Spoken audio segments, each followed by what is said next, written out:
Caroline Jones. Diolch, Llywydd. Thank you for your statement, Minister. The Regulation and Inspection of Social Care Act and the wider Social Services and Wellbeing Act are amongst the greatest achievements of this institution.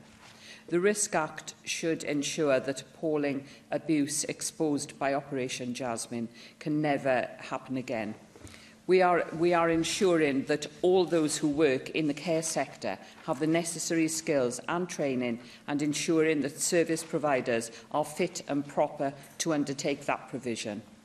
This is truly a journey of transformation, and as we enter its third phase, I would like to put on record my thanks to all those working in social care for the positive approach to this transformation.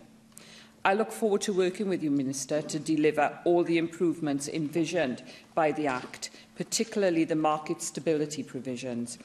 As we look to the future, unfortunately, more and more of us will be reliant on care. A healthy and vibrant care home sector will be essential.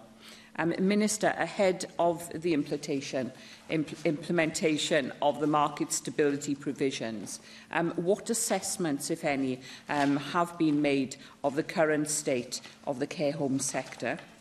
And finally, Minister, I welcome the decision to allow voluntary registration of residential care workers from 2020.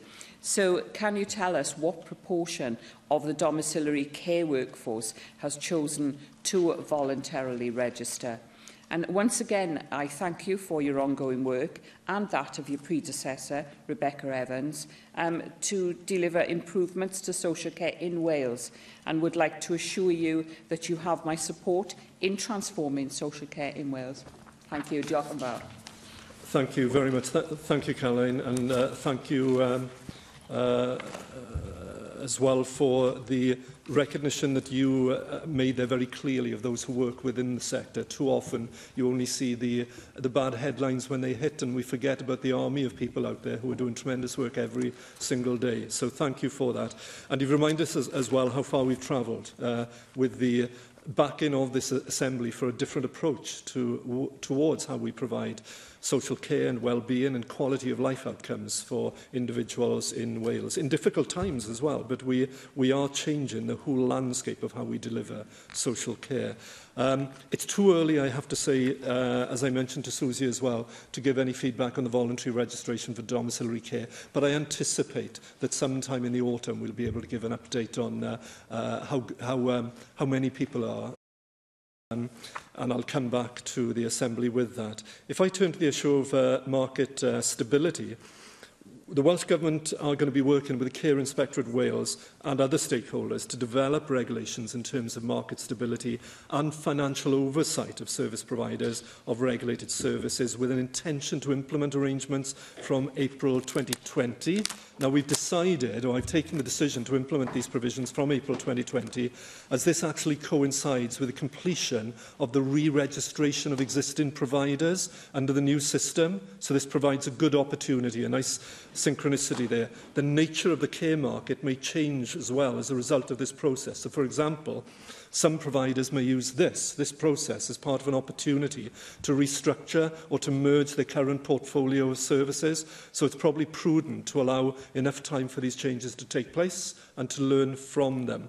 It also allows us the opportunity to consider how market stability reports required under the Act will align with our population assessments that I mentioned and our area plans under the 2014 Act. But in the meantime, that's not all. There are a number of interim measures in place to support market stability. So, Care Inspectorate Wales will go on doing the work it currently does to gather intelligence on care providers, which can and is shared with local authorities as necessary in terms of contingency planning and so on. And it's also looking to improve its oversight of larger providers through link officers and seeking to improve intelligence sharing with other social care regulators throughout the UK. And finally, on that market stability, it's a critical issue because we know the stresses within the providers at the moment, big and small. The Regulated Services Notification Wales Regulations 2017, which came into force this April, prescribe specific notification requirements on social care providers. So through enabling Care Inspectorate Wales to share key information about changes to providers, these regulations give local authorities notice of key changes affecting the market in their areas, and it can better inform decisions when planning and commissioning future services. So we can do things now as well as look into the future as well. Thank you.